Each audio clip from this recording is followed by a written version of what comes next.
Chapter 40. Ellie. In the morning, I wake with a headache and remember Charlie's promise to have her lawyer look into this. It's past noon and I can't remember when I last slept this late. When I get to the kitchen, Lydia is eating cereal as if nothing's happened. "We need more milk," she says.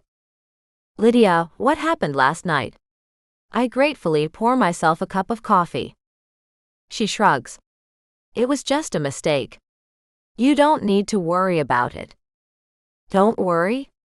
"You called Charlie, and I had to come home immediately to try to get you out of jail. And I appreciate it, Ellie.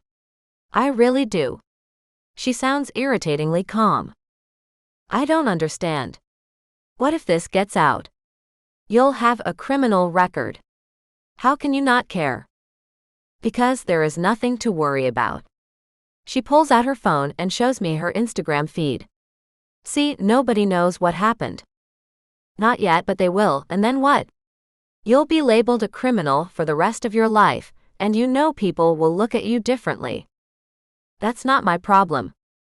"It is if one of those people is a future boss." "Ellie, you worry too much. So a few people have some wild theories about me? So what?" I rub my temples. "You have to know how bad this is." "Do I?" She finishes her cereal. "I have to get ready for tonight." "Tonight? You're going out tonight?" "Of course. I have to." "Lydia, you can't go out tonight. Don't you see? I have to. I promised I'd join Trisha for the bar crawl, and I love her, but she is such a gossip. If I don't show up, she'll make up all sorts of stories." I follow her to her room and watch as she cleanses her face. "Charlie spoke to her lawyer. He'll contact us today and help us figure this out." "That's okay. The lawyer from yesterday has it all settled." "What lawyer?" She picks up a jar and shrugs. "Just some lawyer." "Was he working pro bono? Because you know we can't afford to pay him." "I don't think so." "Then how much is that going to cost? And is he any good?" "I guess I could ask Charlie for money." "Honestly, Ellie, I have no idea." I sit on her bed as she finishes slathering some gray concoction on her face. "Wait a minute, it wasn't Victor's lawyer, was it?" "No, it was not." She turns to face me. "And you really need to believe me when I tell you there is nothing to worry about. I should have told you about Victor as soon as I found out. I just didn't know you were hanging out with him." "Told me what?" I hesitate. Well, I found out some things about him, and it turns out he's not a good person. He's pulled stunts like this before." "Well, it's not like you have to worry about it anymore." She picks up different jars and puts them back. "What do you mean?" "I mean, part of the deal was that I don't see him anymore." After reading the label, she opens one jar and puts some lotion on the back of her hand. "What? Why was that part of a deal?" "What deal?" "I think he's moving out west anyway." Her callous attitude is driving me mad as she lotions her hands. "What deal, Lydia?" "It doesn't matter. Now, I really need to get ready. Spending the better part of the night in jail did nothing for my skin." I close my eyes. "You really don't care that your actions have consequences, do you?" "Why do you care? It's not like you'll suffer from this." "You're my sister, Lydia." "And you still haven't told me what happened." "It was nothing. Victor wanted to continue the party on his yacht, and I thought that was a great idea. I guess we got on the wrong boat or something. The Coast Guard stopped us and hauled us back to the harbor, and apparently they had called the cops.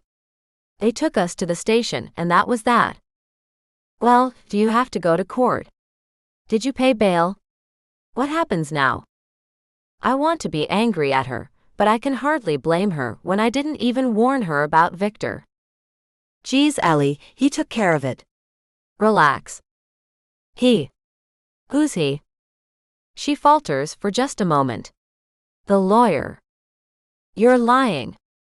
"Who took care of it?" Was it Victor? No, it wasn't Victor. Victor tried to blame it all on me.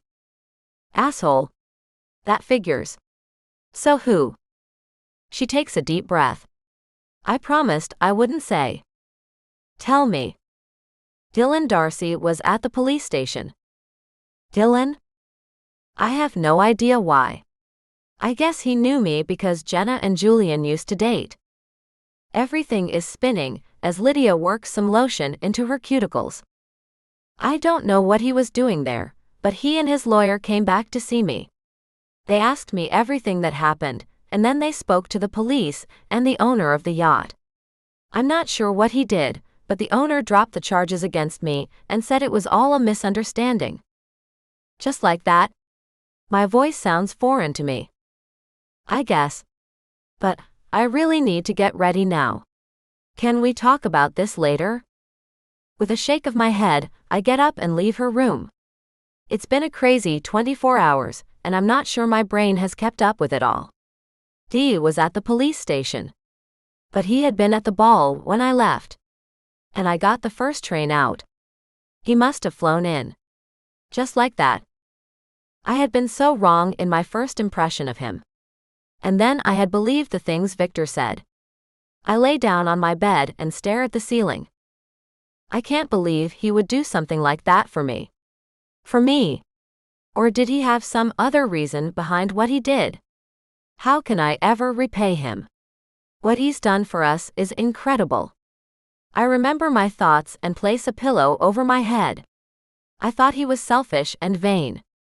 Turns out he's generous and thoughtful and perfect. I let the pillow muffle my scream. He's perfect, and I messed it up so badly.